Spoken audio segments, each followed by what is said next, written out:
大家好，我是小齐。今天呢，在角落里啊，看到这个玩意儿开花了啊。这个呢，大家关注小齐的应该知道哈，这是去年夏天的时候买的，它是罗摩科的一个植物，叫做钟楼阁。因为它开花的时候开出来的花像垂下来的一个小钟一样，就是寺院里的敲的那个钟，所以说它叫做钟楼阁。它是属于罗摩科的，它现在已经开花了。你看它的花个性不个性，像不像一个钟一样？而且里边黝黑的啊，它是一个紫颜色的。但是呢，这个花虽然开着个性，在室内养的话一定要注意一下。为什么呢？在室内这个味道您受不了。它一般的话，白天的时候味道比较轻，但是到了晚上的时候，这个味道非常的重，是一种腐臭的味道啊，非常的刺鼻哈。但是呢，如果说我离这2米远的话，有可能闻不到啊。开的多的话，一下子开10朵、20朵的话，这个味道就比较重了。所以说，它是一种比较独特的花。对于室外养，如果说我去喜欢个性的花卉，你可以去养它。但是呢，如果说您怕味道重的话，您在室内就不要养它了。它是一个比较个性的，现在已经开花了，正好给大家交个作业哈。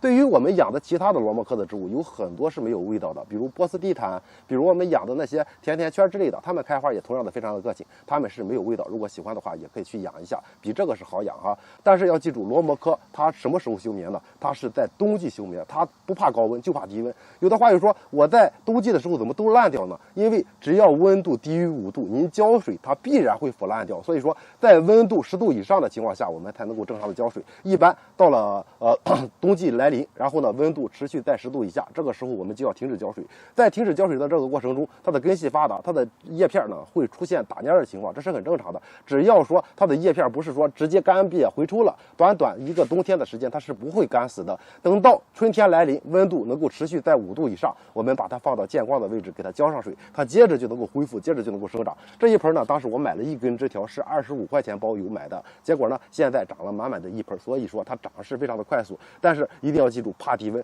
在养护的过程中一定要见光充足，因为它是一种典型喜光植物。如果土长的话，它根本就不开花，而且长出来以后呢，枝条会非常的软，容易倒伏。再一个，浇水千万别多，我们要用仙人球专用土，颗粒占5到7成的，再用小一点的花盆。浇水的话，等它盆土干透的时候再去浇。如果说室内通风比较好啊，非常通风，那么我们可以等它土壤干到一半，或者是土壤干下去1-2公分，及时的给它浇透水就行了。肥料不需要太多，盆土表面撒点多颜色的缓释肥料，定期的浇灌花多多2号高磷的肥料，这样它就能够在长的同时不断的开花，它能够从春一直持续开到冬季来临，花期非常的长。当然了，如果怕臭味，不要买这个品种，去买其他的品种就可以了。今天呢是给大家交个作业，它已经开花了，给大家看一下是不是非常个性，对版是没有问题的。如果喜欢的话，别忘了给小齐点个赞，点关注再走。